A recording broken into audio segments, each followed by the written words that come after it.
All right, before we start this video, first of all, I would like to say that I speak and explain things very slowly. And that might be a problematic for you if you're looking for a video that is very fast paced. But in my point of view, it doesn't really work because, when I have to explain the tools and the techniques, you can, catch the explanation and understand the explanation very well when somebody speaks very slowly. That's just my point of view. However, we can go down in the tool of your video and then speed it up to make the video even faster if you like.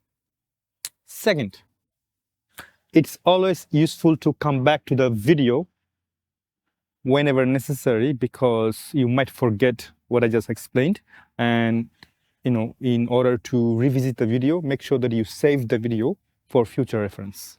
And third, go down in the description below and then click on the link in order to download the software. Unless you already have the software, that's fine. But if you don't have it, go down in the description below and then click the link in order to download the software to try it out by yourself. Best way to learn anything. And then if you like, I'm more than happy to provide you the raw photo that I'm using for this video so that you can practice it on your own. And that way, you will never forget any tools and you can actually learn a lot faster. Now, let's jump into the video. Enjoy photography. Imagine that you drag and drop an image in NIK collection 7 silver Efex. However, after editing whatever you wanted to edit, but you want to, let's say, certain portion of your image look colorful anyway, for whatever reason, artistic reason or professional reason. For instance, I have this image. Now, there's no way to know which color is which color. The original image doesn't look as it should be. So when you actually go to local adjustment, which is here, if you use any of those, doesn't matter, it will automatically let you do something which is very interesting. But before I go there, I would like to say something that if you have any confusion anyway, instead of watching a tutorial, you could go to help and you open the user guide and you can even download it for yourself to help yourself or verify with any YouTube tutorial if they're giving you false information or the good information. Anyway, I have this open for you where it clearly says what is a clear color selectivity. So color selectivity is essentially or selective colorization essentially allow you to make a portion of your image restores the color of a portion of your image.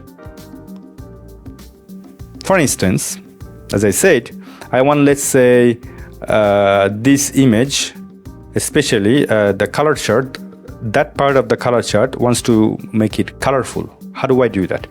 I can go to polygon, which is probably best one in this particular tutorial, and then I will make sure that it selects all square part of it.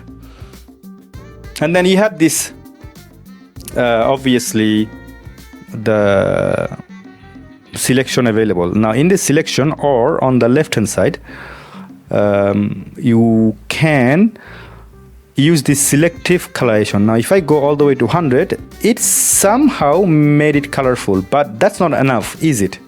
Why it didn't select the whole thing? Now I'm going to turn on the luminosity mask and show you exactly why. You see that because I pointed it on the dark, it's only made it impacted on the dark area. It didn't impact almost anywhere else.